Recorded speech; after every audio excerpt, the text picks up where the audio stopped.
Let's start off with what is happening in South Africa, where the President William Ruto has called on other Democrats in the country, or the members of the Orange Democratic Movement (ODM) to find a way to come together and avoid further division, which, according to him, would threaten the party's legacy.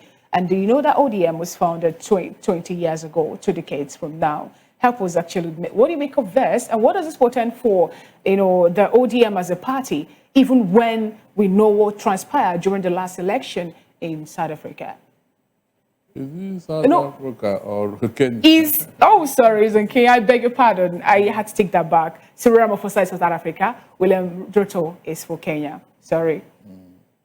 So you are talking of which? Kenya. I'm talking about Kenya, the ODM. Look, for him to start such an idea, you need to check yourself. Most times, African leaders, they preach what they cannot do. You, as the president, what example are you showing? If you want ODM to continue, why not put it in practice? Why not put it in practice? We saw what happened to the youth who protested the other time. And it is on record that you are the third most corrupt human being leader on earth. Third most corrupt, no, first. From the, this organization that checks corruption worldwide. You are number 1 as of this year.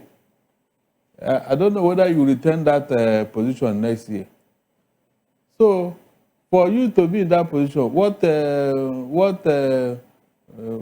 modern government are you preaching for me or other people? So I don't buy it. You put it in practice, then you don't need to talk. Action speak other than words. If you want the ODM to continue, then fine, put it in practice. But now that the 56-year-old president, William Ruto, is talking about internal wrangling and internal division within the party. How do you think that you're going to strengthen this, given the fact that some people are already, falling away from the directive or ideology of the party, just like you made mention of over the recent corruption index that was published or available to the world? We saw the position some African leaders are occupying. How do you think that this internal division or internal wrangling, which according to Ruto is threatening the party's legacy, is going to be abated or reduced? The ball is in his court. If he plays his card well, the party will remain intact. One of the reasons why parties disintegrate is because of what? Lack of internal democracy, internal cohesion. You cannot tell me that under your watch, your party is disintegrating and you are looking for somebody to blame. But you know what they say about politics being a game of interest? So don't you think that the people who are causing this wrangling internally, maybe they have a superior, superior argument over what Ruto is doing in Kenya, and that is what is propelling them to say they are not going to align their thoughts with whatever thing he's doing and what the ODM is championing, even when they are 20 years. That is a contradiction of sort, because her party in power, everybody would like to go there. So how come your own party members are leaving? Can we say the same for all political parties? That in all political parties, you don't have internal wrangling brewing or coming up? In this even among families who have challenges. Yes, in this particular instance, it is very, very uncommon for you to see people running away from the ruling party. It's unheard of. That means something is definitely wrong. They cannot be leaving you if you are doing the right thing as a leader. They can't, seriously. Just opposite what is going on in Nigeria. So the Ruto should check himself instead of preaching morals. All right, let's go to Zimbabwe from Kenya, where we learned that the ZANU-PF, that happened to be the ruling party in Zimbabwe at this point, is pushing for an extension of the stay in office of Emerson Mnangagwa.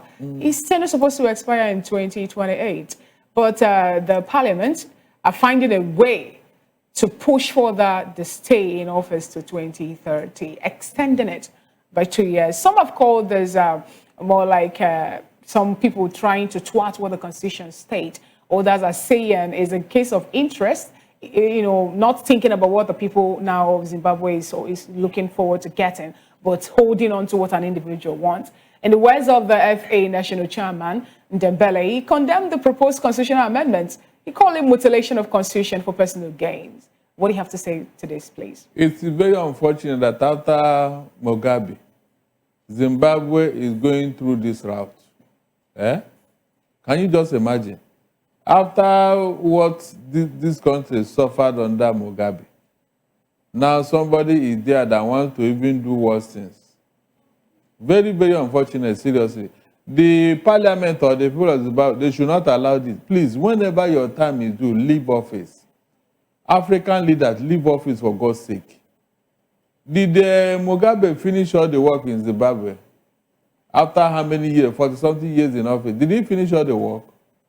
So this extension now, what impact will it make? 2 years. After you have been there for how many years? You now want an extension by 2 years. So that what will happen? I mean, there are things that doesn't make sense, seriously. No government can finish all the work in a country. So all this extension, so that what will happen? What exactly will you do with these 2 years? What will you do? It's very, very unnecessary, please. All right, now, Barrister, let's look at this, in another way. People have been talking about the zoning principle and how some people in Zimbabwe are being marginalized. In the words of Ndembele, he said that the Mtukazi people are being, relegated to the background. They're being marginalized, and they are not allowing them to come up. He went further to draw parallels between what is happening now, within their constitutional debate, and even the state's refusal to recognize his monarchy.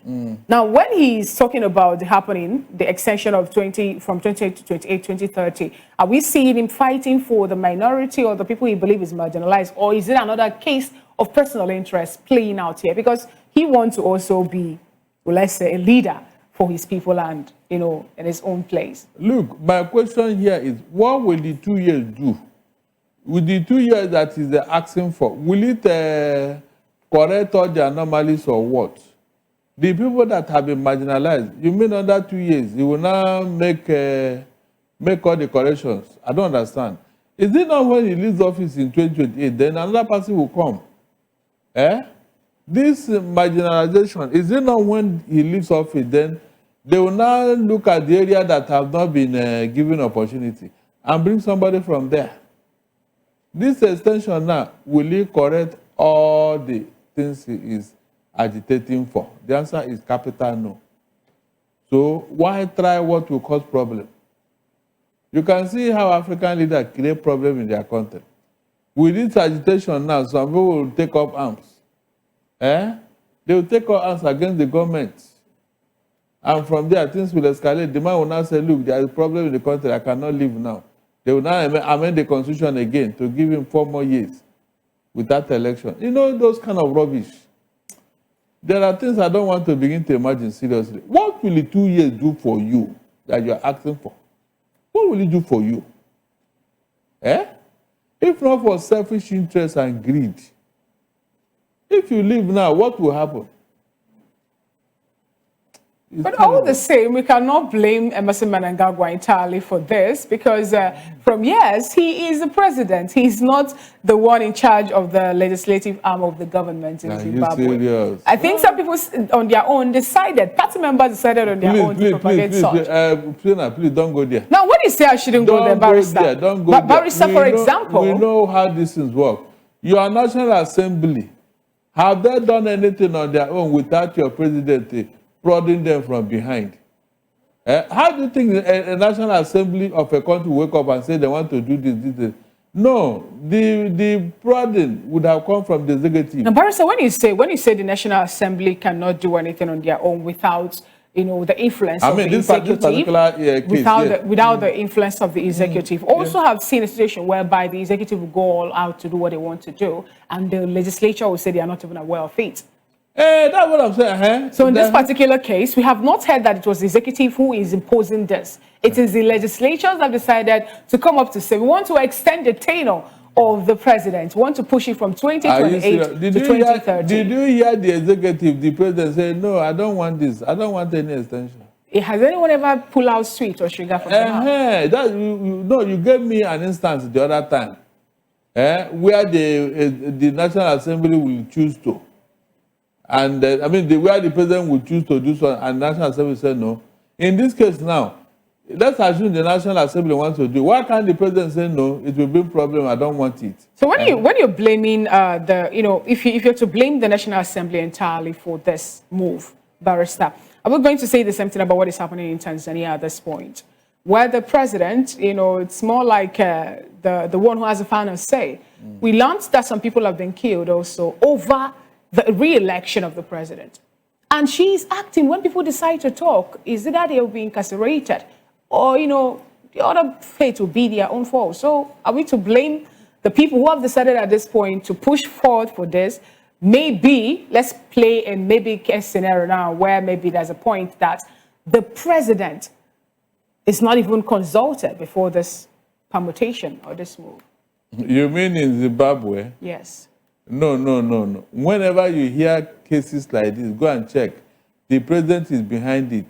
You cannot compare what is going on in Tanzania. In Tanzania, it's purely an executive recklessness. But in this case, it's the same executive recklessness.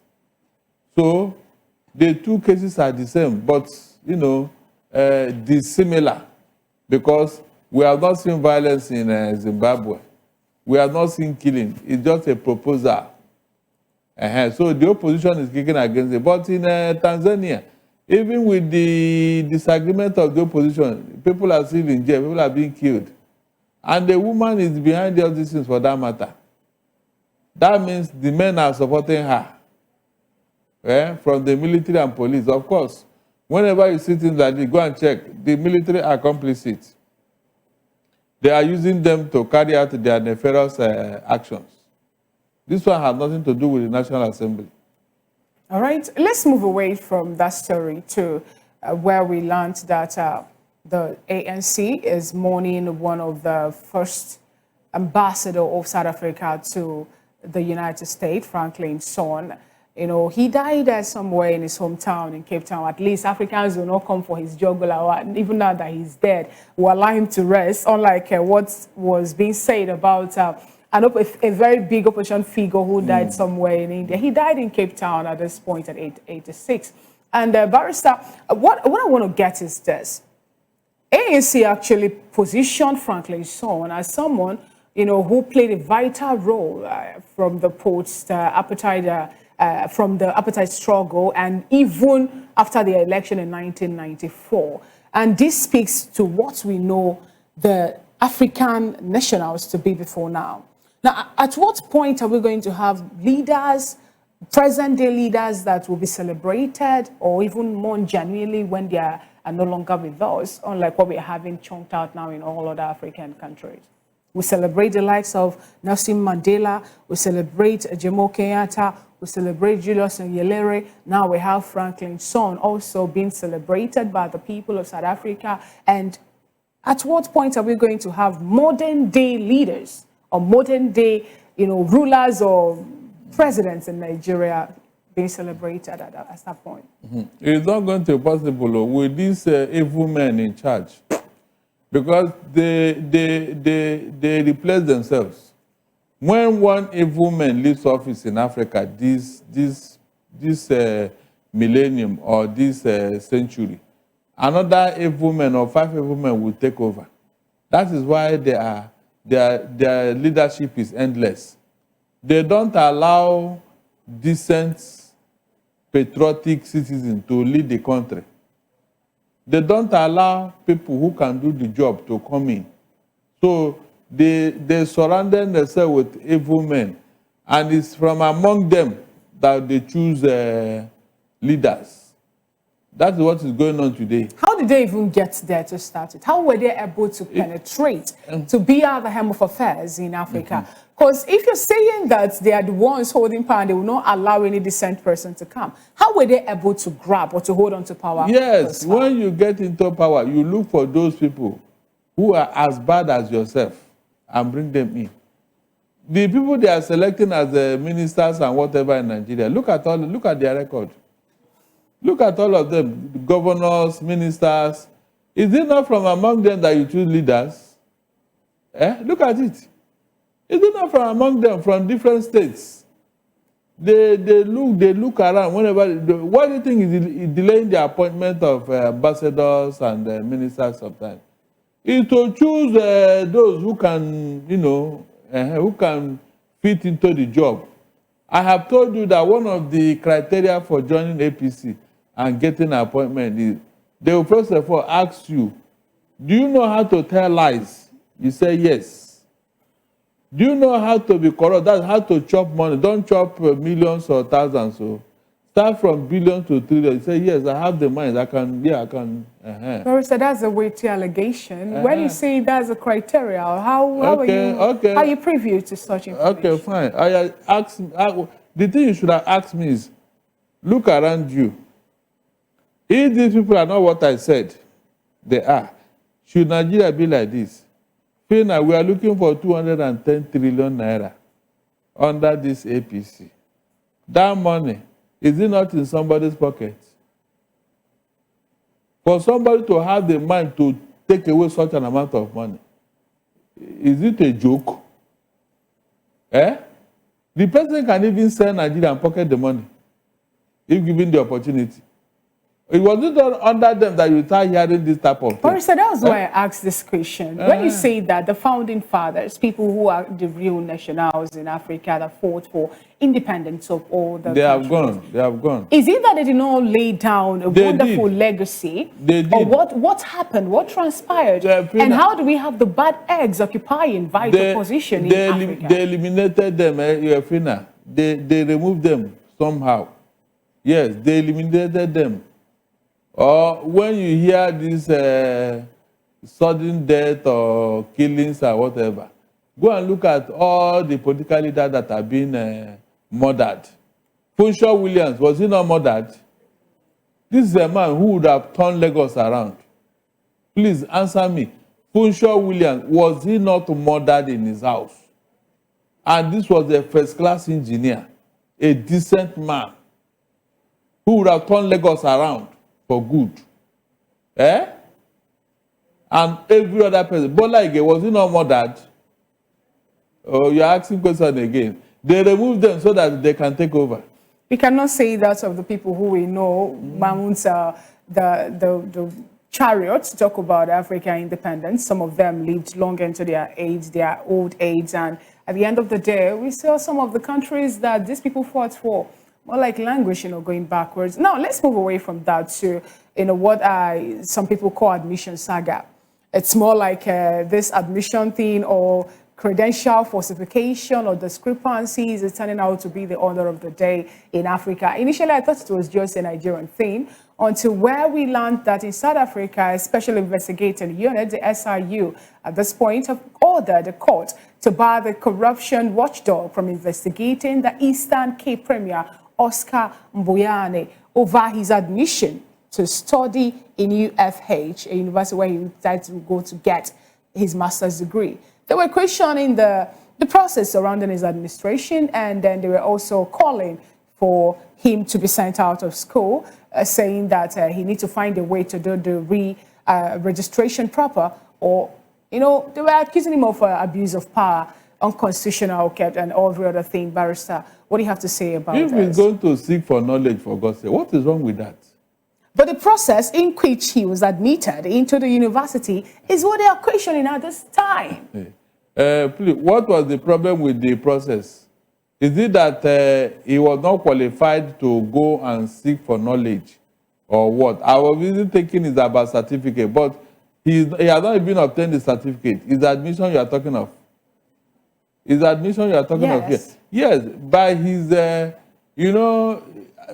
some people are giving exemptions in admission, maybe because of maturity, experience, and all that.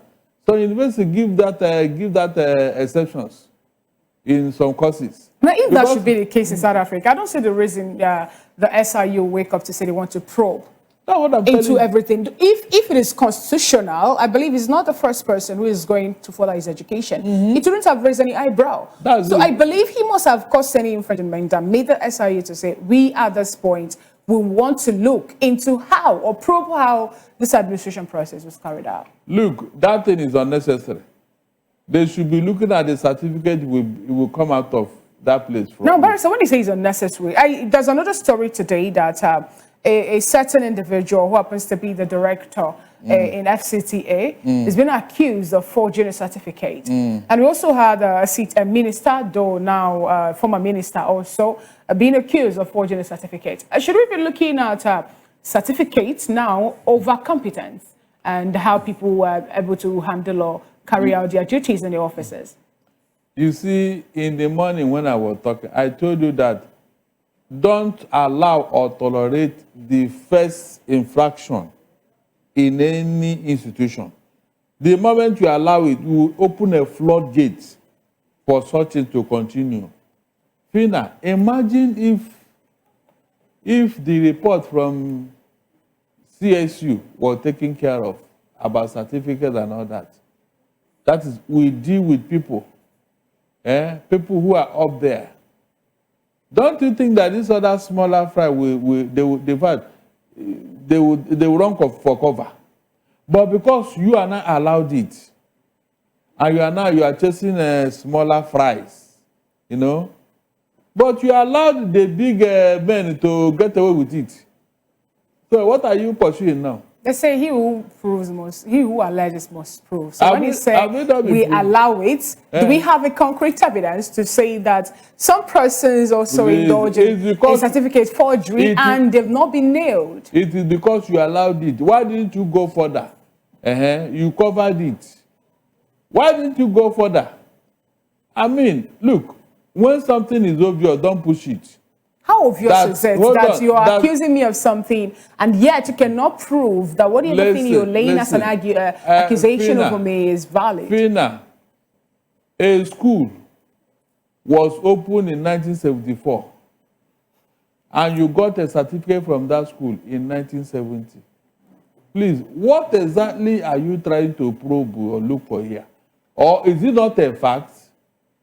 That evidence, do you need to set up a committee or a panel to look at it? Are you not the one that presented the certificate? 1970 against 1974. So what probe are you asking me to probe here? If you do not cover it, the evidence is there looking at you now. Why not use that evidence and take decision? And say, look, Mr. Man, based on this thing, get out. But you people, all of you, you covered it. And now you want to expose the other ones, Abi? How come? No, tell me how come? Because every certificate bears the name of the school, the institution, the date and everything is there. It's not as if something was mistaken or there is another school that is bearing the name somewhere that was opened in 1970. Now that the federal government of Nigeria have decided to open a portal where people and the certificates can easily be vetted, do you think that in any way is going to help to reduce the issue of certificate forgery? Because we have a portal according to what the presidency is saying. There, you'll be able to upload both your credentials as well as a certificate to back them up at this. Won't that help out? Let us start with the people that opened the portal. Let's start with them. Interesting. Let's start with them. Even the ministerial portal. Yes. At least this government started it, Abi. Exactly. So everybody, this government, starting from the head, yeah. Okay, Barrister, let's go to South Sudan. There's another allegation again where we learned that Bolmel paid prosecutors $6,000 daily. This money actually is to be a stipend for them after lodging them in a Juba hotel. They pay them $6,000 for them to be able to look into the issues, or rather the high-profile court trial involving Riek Machar and 7 others. Recall that Riek Machar is being accused of a murder, treason, and crime against humanity over a military attack which was done in March 2025. That particular military attack landed him into suspending or being in a confinement in his house. Let's use the word, yes. He's been under house arrest since March 2025. The person that you are trying to prosecute is funding the prosecutor. Fina. No, look at it. What justice will come out of that? The man that is being prosecuted is now funding those who are prosecuting him. No, it's the former vice president and also the economic cluster chair, Benjamin Bolmel, that is being accused now of, finding a way to privately fund prosecutors who is handling the high-profile case involving Riek Machar. These are his boys now. These are his boys. If not, what is the man's interest that is funding them with such an amount of? Whose interest is they protecting? So why is the government denying this? Why is the government coming up to dismiss this, allegation? Why is the government of South Sudan dismissing this the is what I don't understand, because Riek Machar is the one in contention here. Yes. With the government of Sudan. So why is somebody funding the prosecutor that they set up? I don't understand. No, even if government denies, on what basis is that man funding those people? And yet you are prosecuting Riek Machar. You better dismiss them and allow the man to go home. That's the meaning. You better allow, there's no need, because whether you like it or not, the prosecution is already stained. It's stained with corruption. There's no two ways about it. It's stained with corruption. So are you saying that this is more like a political witch hunt? Because the person who made this known to the world, or who brought it to the fore, is Joel Ngumenge, who said that, who happens to be a former, SPLM, IOA lawmaker, and also a prominent online political commentator. He was one who made this allegation, saying that in one breath, Riek Machar and the people who are being called to prosecute him are enjoying, in his words. So the Sudanese government, over to you. If you don't react over this issue, then we'll not take you serious. Their reaction is that they've denied this allegation. And yet you are prosecuting Riek Machar, Abi. That was your former vice president. Is that not true? So what is the essence? You can see what these people are doing. They are playing with the life of their people. You can see. Wasting money, pursuing vain things. They better disband that committee or whatever. Nothing will come out of that case. All right, now let's go to South Sudan, Barrister Steele, where we learned that EU ambassador, South Sudan ambassador to EU, have come up to warn the European Council to make sure that every European weapon will not fall into the hands of people who are sponsoring the war, the civil war that country has been faced with thus far. In the words of this particular ambassador to the EU, Abdelbagi Kaber, he called on EU countries to stop selling arms to United Arab Emirates, Barrister, saying that United Arab Emirates, in one breath, according to the the United Nations panel, have been found, or there's an allegation against them, supporting the war happening in Sudan. It is a lie. It will not work. This is a mafia business. Gun running is a big business. If you ban, what's it called, UAE, they will look for another means. Are you the only one supplying arms? China is there. North Korea is there. So many rogue governments are there to supply arms. And the gun roller, he will always have his way. Yes. There's nowhere in the world that gun runner cannot do business. No, as long as you can pay, they will supply you the arms. Through unorthodox route and all that. The arms will surely get to some place. They can supply to the friendly government. And then the government will not go and pick it up from... So... civil war. Yes. A man that the Biafran contracted to supply them arms was selling to Biafra and selling to Nigerian government. So how would the war in Sudan end? How are we going to end the war, the conflict? It may not end until the warring parties now borrow their sense and say, look, this is enough. Or one party now subdue the other to the extent that it will not have the capacity to fight. That is how this kind of war ends. Unless the Sudanese government muster the courage to now go all out on the RSF and deal with them decisively, so that they won't have the capacity to resonate and start disturbing the country. Barrister, when you say this war is not going to end, thousands of people, tens of thousands of people have been killed just within 2 years. This was started in 2023, and over 25 million people are facing extreme hunger in this country we're looking at.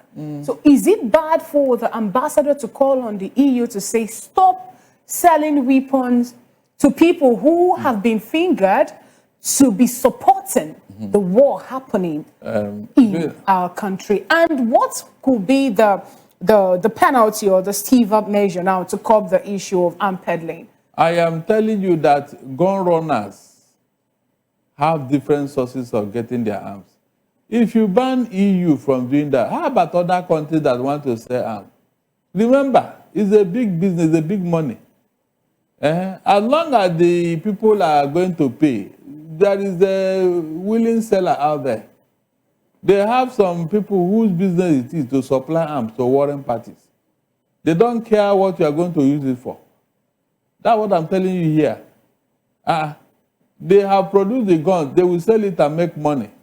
That's what I'm telling you here. So, even when it's being used illegally? Oh, is there any armed proliferation, is it what we're going to celebrate? Is there any gun that is not used to kill people or kill something?